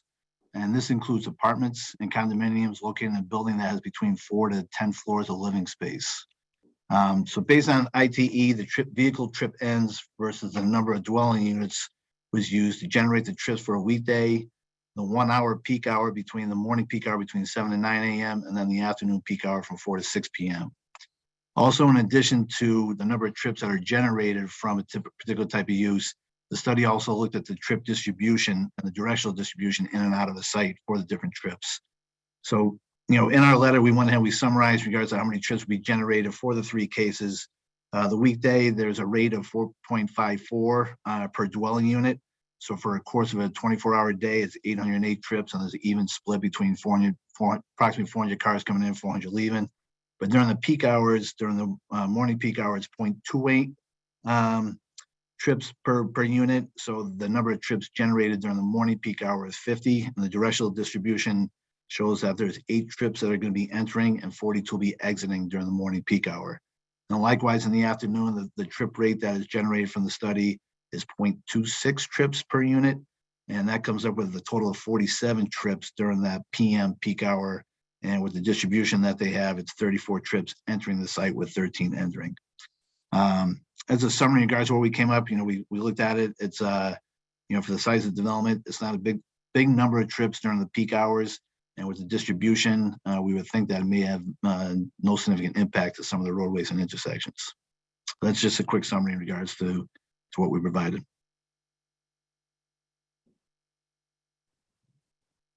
So that's basically our presentation. Like I said, full team's obviously here if the board or the public have any questions. Thank you. Okay, thanks so much. I appreciate your understanding of our zoning and kind of planning initiatives to encourage street front development. That you're well within some of the restrictions on height, certainly on density. And, it does look like it acknowledges some of the site conditions such as the southerly exposure. I suspect that given your proximity to hospitals, you will see quite a bit of interest from people who work at the hospital, whether that's, nursing staff and medical staff or other kind of administrative people. Like the proximity is hard to underestimate. And certainly it's within an area of the city that used to be very well connected to downtown and the west side, and has since been cut off by highways, by the kind of massive amount of parking lots. I will just frame this as just purely for my own edification, because you're well within our regulations. But it's my initial reaction to the site is there's so much parking. And, while we have the traffic expert here, just for our own edification, given that this is very near some very heavily used transit lines, it's within walking distance to downtown, where there's a plausible argument that many of the occupants might be attached to the hospital for a very live-work scenario and might not be even needing a car at all. And given your experience in other municipalities, I guess it's a 2-part question. One, did you consider less parking, and could that be considered, given the kind of, when you build parking, people will use that type of argument, as well as urban heat island effects. And 2, did traffic counts really take into account ever that kind of anecdotal, I guess, assumption that you might see less car usage here because of those transit and work opportunities? Yes, so where we came up with our trip generations, they do have 4 different types of apartment facilities in regards to where they're located. So we went ahead, we used the dense multi-use urban one. They also have some for suburban. So they do take a look in regards to the different type of settings that they're in and where they're located. So they do studies in particular areas. I would agree that, the number of parking spaces that are here, it does seem, especially with the type of, units that they have as far as studios and such, that, the numbers may be high. I believe that in this downtown area that you probably would have more people who would go ahead and use, would be walking more to work, working at the hospitals, and it may be, they could be a little bit on the high side. Okay. Do we have anybody on the development team who can kind of speak to how they arrived at the number of parking spaces that they're planning? Yeah, hi, this is Jason Kambitsis, president of AR Development. It's funny. Parking becomes chicken and the egg. So we always go into places and people want more or they want less. I can tell you that we're always happy to provide less parking, because we tend to find that, the parking sometimes in areas is underutilized in the sense that, you know, we have a place in New London. I showed you on the slide 60 Mansfield Road where we probably have 1.2 per unit. And that's still, it's still not always used. I mean, that's what it comes down to, but we had provided for more. Here we're 1.07 per bedroom. I think, you know, we have 40 extra spots that we have the ability to kind of take away. I would say to be careful, we would, you know, we could not do those spots and kind of cover them, and if we need them later on, build them out if we're able to do that. But I'm happy to take those out for the time being and see how it goes. In a place like this, it's hard to get more parking if we need it. So, you know, we really can't provide for that. But I'm happy to start out and say, look, we're going to have these as extra spots. And if we are reaching a parking problem, that we have the ability at our discretion to add to it. You know, for us as a developer, you never want to pay for one more spot than you have. So we're happy to not have that. And I leave that to you guys. But you know, for us, we never want to overpark, but we also want to make sure that our tenants can park their cars. You know, when we have a place like this, you might have people that make more money, therefore they might have an extra car, which we discourage. But as I stated, we're happy to look at that. We're happy to give those up for a future date. Okay, well, thank you for that. And then maybe the commission, we can be a little creative in how we give guidance to staff for, you know, final plan approval, given that, you know, during any design process, there are inevitable changes. If that is, you have similar feelings to me about parking. That's all for now. Let's go in turn and see if any of the other commissioners have questions. Michael, you're at the top of my screen. No, I mean, this is a pretty straightforward land development project. It's a good amount of land, not asking for any relief.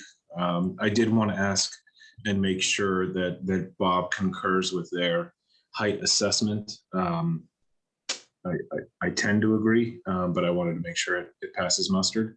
And otherwise, I think it's pretty straightforward. And they've done a lot of homework already. Yeah, we agree with their height calculation. They're certainly well within the 75-foot allowance for this zone. So, you know, we're comfortable with how they figured that. Okay, thank you. That's all I have. Okay, thanks, Michael. Miguel? No questions. Okay, scrolling. Nicole? No questions. Okay, Manuel? No question, but Christine or Madam Chair, I had the same response in looking at the plan and seeing the amount of parking. So I'm glad that you noted that. I think the other striking thing about it, just to add a little bit, is that when you look at that area, it is also surrounded by parking. And, you know, I think it's a kind of tricky thing, you know, not just for this project, but more broadly, when we think about these areas like that, you know, this in some ways is tied to the hospital in the sense that you know, that it is surrounded by the hospital, and not just the hospital, but by the sea of parking that surrounds the hospital. So, you know, it makes me wonder, as we think about this, and maybe this is a kind of bigger question that has to do with the city plan, is just the question of, you know, how do you take into account, like, you know, there's a kind of cyclical nature to parking, and certainly housing in a sea of like institutional parking is counter-cyclical. So, you know, is there any way that we can address that, or and maybe it's something for the team to at least know and consider that there is parking certainly available, and at night that is just a sea of empty parking that's surrounding it. So again, I think it's already been touched upon, but I'm glad that it was brought up. Thank you. Okay, great. Yeah, I mean, this is just a neighborhood that's been, I'll put the blame squarely on the hospital and its administration, not our applicants that, that I think this will be an improvement. And if there's anything we can do to encourage more green space, it really comes at the expense of the residents. And, they've already lost a good chunk of really valuable walkable streets through the gradual acquisition of properties here and kind of decimation of the urban landscape. So I think we should discuss a little bit further together how we might give some guidance on to increase green space. It's ironic though, because the prevailing research suggests that attachment to nature, to landscape, to trees, to greenery really does improve health outcomes. So for a health-oriented institution to be responsible for the decimation of that landscape is pretty ironic. And maybe this project can be a good neighbor by contributing to the addition of some greenery.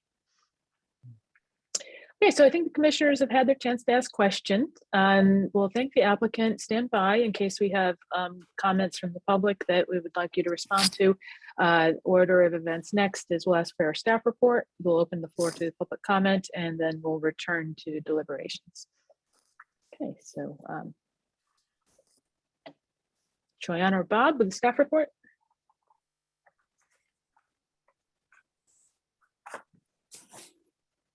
All right, yes, Madam Chair. So as far as the site goes, you have discussed the factors that we typically review at this stage. So this would be in conformance with the comprehensive plan, given that it's designated for business mixed-use development, which according to the future land use map of the plan is where multifamily development is encouraged. And provision of housing would conform to objective H2 of the comp plan, which encourages creation of new housing in the city. The multifamily that's proposed is in conformance with, is a use that's permitted by right under the MMU 75 zone. And just based on the design that the applicant has presented, we can report that it conforms to the zoning ordinance as well, in addition to the design requirements of the site.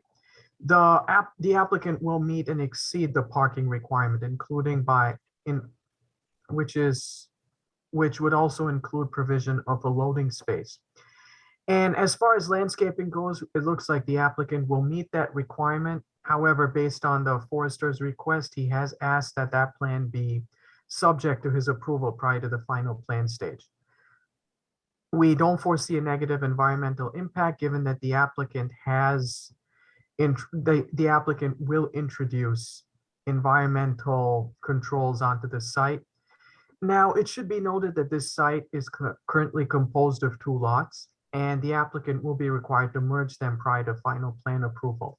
Based on that, we don't foresee any physical constraints that would impact development of the property. And vehicular and pedestrian access will be provided from Blackstone and Gay Streets. So based on that, we would recommend that you approve the preliminary plan subject to the applicant applying for an administrative subdivision to merge the lots, that the landscaping plan be subject to the city forester's approval, that you extend the validity of the preliminary plan to 1 year from the date of recording of the approval letter. And finally, that final plan approval be delegated to DPD staff. Okay, thanks, Tran.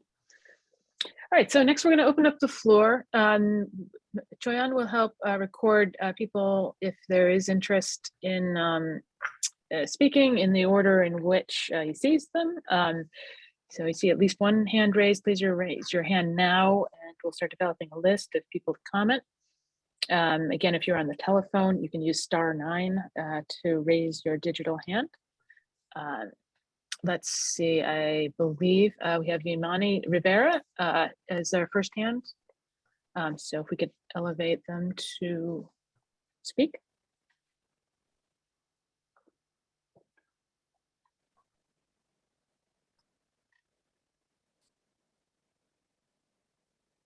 Okay, and if you could. I'm muted. Sorry. Good evening, everyone. Thank you so much for the presentations, and my apologies for my dog in case he yells. I did have a question. So I first want to introduce myself. I'm about a year old here in Upper South. I purchased a home in August 2020 and have been actively just really trying to get to know my neighborhood and try to adapt to my environment. So my question actually is, I've heard a lot of talk about, you know, apartments, and also especially the topic that someone said, there might be a lot of people making enough money to have 2 cars possibly in the parking lot. So my question is, are we considering some low income apartments or apartments being offered to people who actually live in the community right now? Because I do attend a number of community meetings. Like I said, I've been trying to assert myself, and I've attended Trinity Square Together, as well as spoken to Karen Santilli over at Crossroads, and no one was aware of this project or A&R or knew anything about it. And so I'm just wondering how much work was done to survey the community as is, and what are the thoughts for such a large property to come into a space and actually acclimate themselves to the community versus showing up and saying, hey, we're here, and expecting the community to adapt to this new space.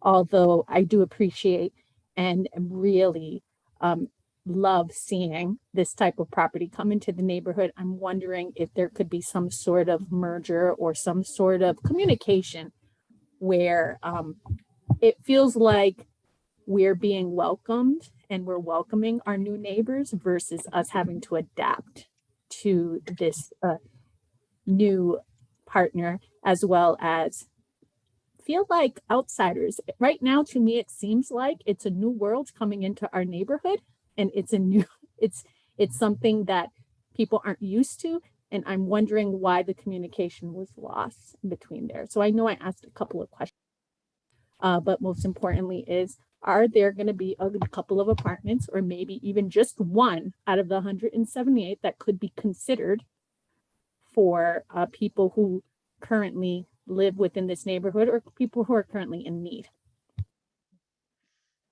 Thanks for your questions. Our format doesn't really lend itself to a Q&A or general discussion. This is more like a quasi-judicial hearing, but we'll be sure to ask our applicants that. Welcome to Providence, and thank you for showing up and participating. Very much appreciate when people take an interest. Sure. And commissioners, before we move on to the next speaker, I'd just like to note for the record that we received a letter from the South Providence Neighborhood Association that was sent to you this morning. So. Okay. Yeah, and I want to publicly acknowledge that I received it. I believe we all did, and read that. So thank you for that, Joanne. Okay, do we have anyone else here to comment from the public? Zoom changed their way, so here we go. Okay, again, if you wish to offer comment, you can raise your hand.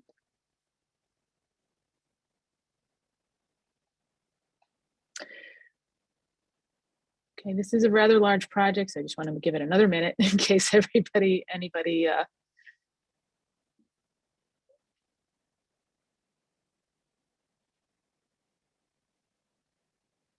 Okay, well, I think we've given opportunity for people to share. So let's go ahead and close the public comment period. And I do appreciate bringing up 2 things that we do frequently talk about as are important, but unfortunately, we do not have the ability under Rhode Island's laws or our current regulations to actually enforce. And I think this is going to be the subject of many, many future conversations. But the 2 issues that our new friend has raised, community engagement and affordability component. So I'll give my answer, and then I think we would like to hear from the applicant. But we do encourage community engagement. Certainly a project this size, we would expect some communication with the neighbors, and I think we would like to hear from the applicant what kind of outreach efforts they have done. But we have no requirement for that other than this actual meeting, which is publicly noticed in accordance with the laws of Rhode Island, and this public hearing, in which this volunteer commission, as representatives of the public, are allowed to make and the affordance of public comment here. So there is no statutory or regulatory requirement for public engagement, but it is something that, especially if something's controversial, it's being a good neighbor, it's being a good citizen that the community engaged. The second question is definitely something that I know this commission is going to take up with the comprehensive plan, and that's the inclusion of units which are capital A affordable, meaning income restricted and available to people who may be left out of the increasing rates of rent and costs of home ownerships in Providence. Again, we have nothing in our current regulations because Providence is actually doing better than most towns and cities in Rhode Island in terms of percentage of affordable units, income restricted units, but that's not to say it's not where it should be. So anyway, if we could bring back the applicants briefly to respond specifically to those two questions. One, their efforts at community engagement, and two, their considerations about income restricted or otherwise affordable units. Okay,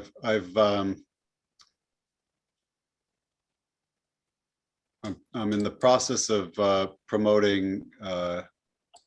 Kambitsis back. I will note that the letter from Dwayne Keys, the head of the South Providence Neighborhood Organization, indicated that they did have a community meeting in November. Okay. Having a little trouble with promoting here. Let me try this. Just the allow to talk.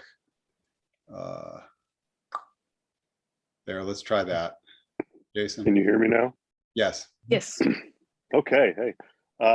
Yeah. So thank you for that. Yeah, we did meet with the South Providence Neighborhood Association. We had that November meeting. We were asked by the local councilwoman to go and do that, and we happily did do that. So I think there was a lot of questions about the site, and I think they were generally very very favorable to it. We always I kind of speak to my background. So I'm a planner, former city planner in Pittsburgh, and Emily Mitchell, who you should promote her too. She was at the meeting. Worked for the Urban Redevelopment Authority in Pittsburgh, and this was always a question that came up. And the one thing we could talk about affordable housing is everybody talked about displacement, and as we're not displacing, we're only adding housing to the community. So we think that is nice. I mean, communities rapidly change, and bringing in new residents or retaining residents, or people that would like to live in the area, such from the hospital, but don't have an option currently. So we're proud to be a part of that. At this point, it is not an affordable housing project. We have not been seeking an affordable housing project. This is a market rate property, and that's kind of where that stands. Always happy to discuss, with the community and how we can fit within the context of the community, but this is a market rate project, and any of the things that came out of the meeting, I'll let Emily speak to those.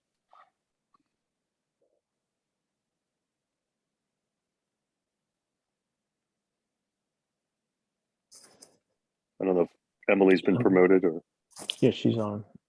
Okay. Hi, Yeah, everyone. Can you hear me now? Yeah. Oh, hi. Well, yes, as Jason mentioned, I did attend the meeting on November 10th with the South Providence Neighborhood Association. Jeff Campbell, our architect, was on the call as well. And I'll agree with what Jason said. Generally, it seemed like the neighborhood association was supportive of the project, supportive of the design. As the young woman did mention, questions about affordable housing did arise, and we did share what Jason said, that it was a market rate project. But happy to talk with the neighbors. One of the other things that came up was working with local contractors.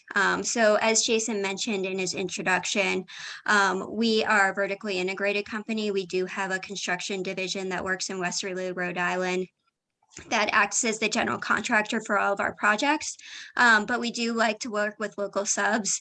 And I did mention at that meeting to the South Providence Neighborhood Association that if any contractors were interested, to have them reach out to us, and we can certainly to reach out to them about potentially bidding on the project. Okay, great. Thank you. While we have our applicants back, do any of the other commissioners have follow-up questions?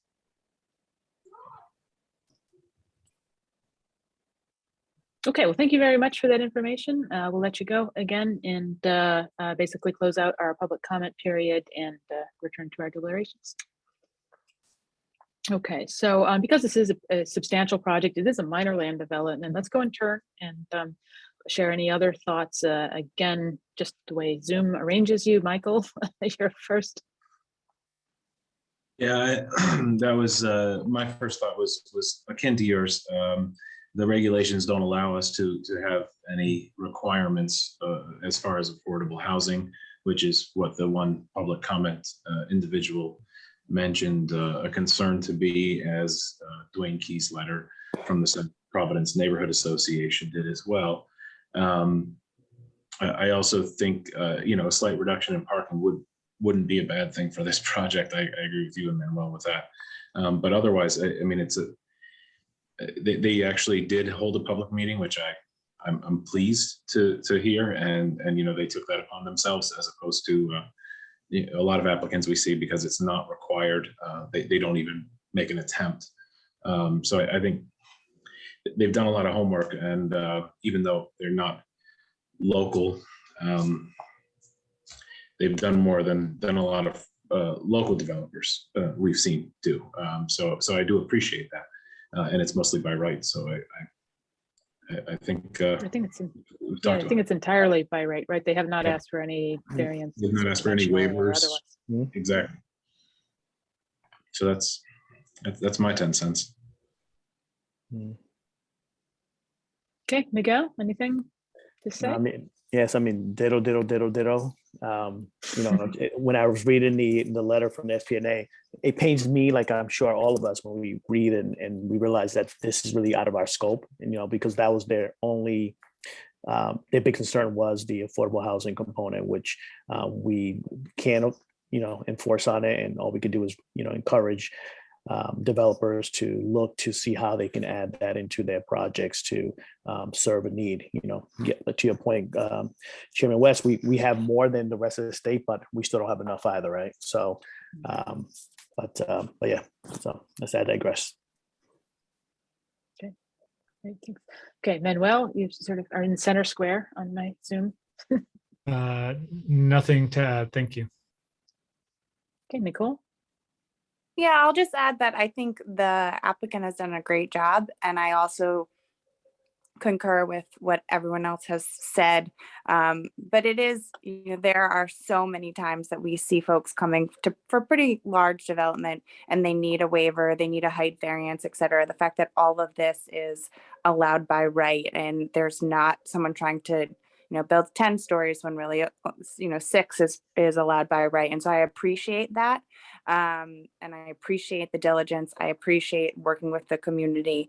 And although it's not affordable housing, it's still more housing in a housing crisis that will help with the crisis that we're dealing with. And so I'm fully supportive at this point. Great. Okay, so I'll take the last opportunity to speak and again press the issue of less parking and more green space, and propose an amendment to or an additional recommendation that authorizes specifically the staff to approve a final plan that reduces parking to a 1 parking space per dwelling unit ratio if green space is provided. And Manuel has already spoken to that. If anybody is inclined to accept that as a amendment to the staff recommendations, that would be my suggestion.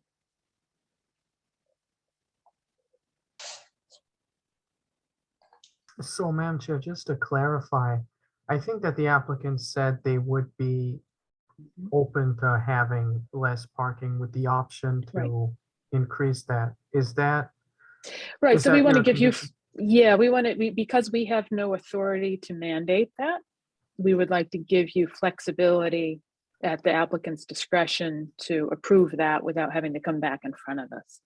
Got it. I'll make a motion to approve this applicant and this application based on what was in the staff report, based on what we heard today, subject to all of the recommendations in the staff report, adding in what Chair West, excuse me, just added. So amending it to include what Chair West just included. Second. Okay, and we have a motion and a second. Any further deliberation or questions? Okay, it's time for a vote. So let's do a roll call vote, given the size of this project. I'll call your name one by one. Please say aye, nay, or abstain. Michael Gazdaco, Aye. Miguel Quezada, Aye. Manuel Cordero Alvarado, Aye. Nicole Verdi, Aye. and I vote aye.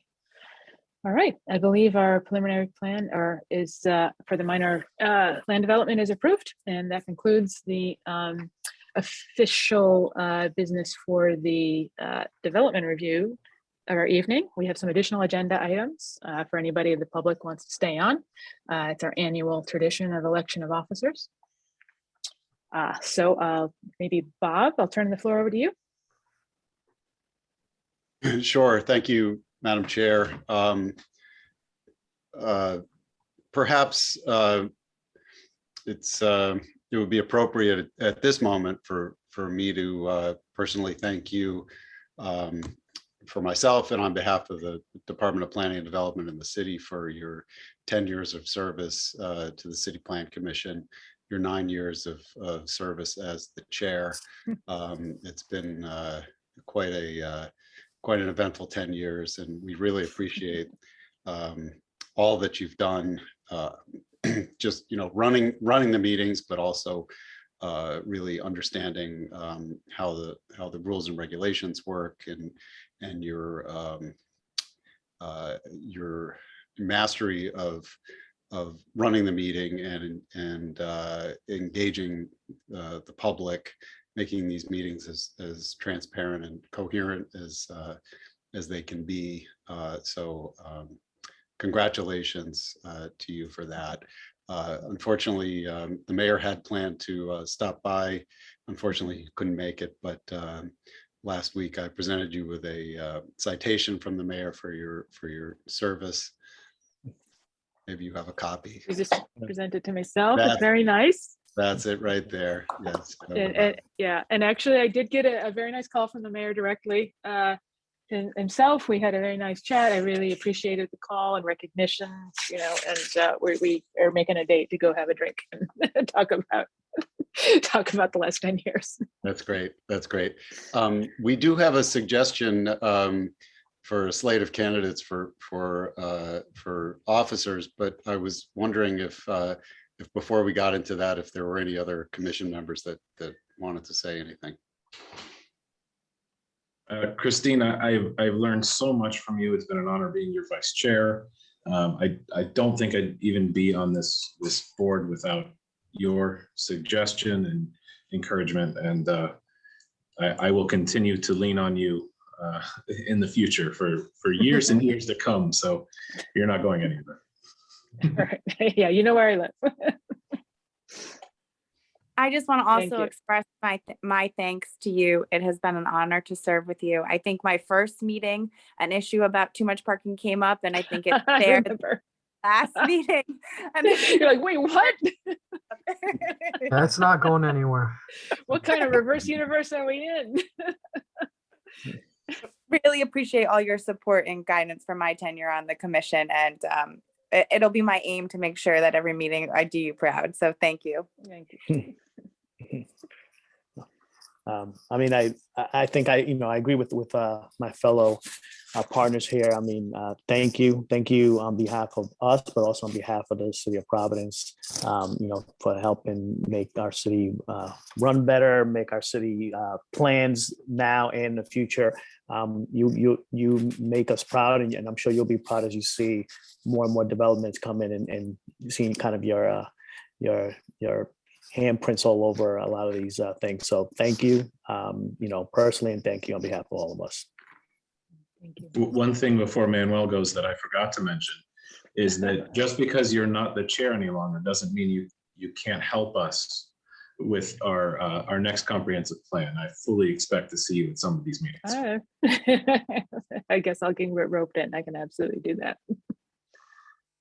Well, as the newest member and somebody who you personally recruited, I'm incredibly grateful for the opportunity to have overlapped with you and to see you in action.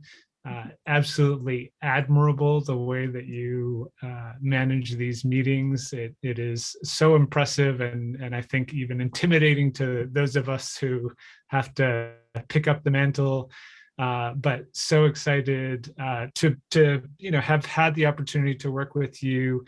And as one of the other members said, your influence is visible throughout the city, and so exciting.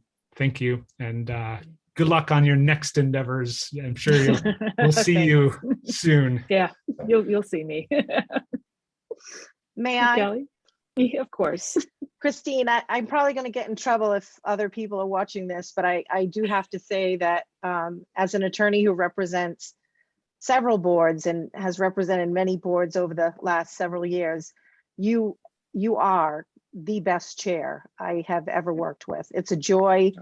It's a joy to be with all of you, frankly. No, I'm really but you are incredibly thoughtful. I obviously don't have to participate very often between you and Bob. And I wish you all the best, and I hope maybe we can go for a drink someday. Absolutely. Right. Thank you. I'm not going anywhere else. So, yeah, we'd love to. Thank you. I'd just like to second whatever everyone else has said. And also thanks, Christine. It's been great working with you. And, these meetings would not happen without you at the helm. So yeah, it's been great. And each, case has been a memory and a story of its own. So yeah, it's been a great 10 years. All right, thank you, John. Thanks, everybody. And with that, Joy, do I get to say a word?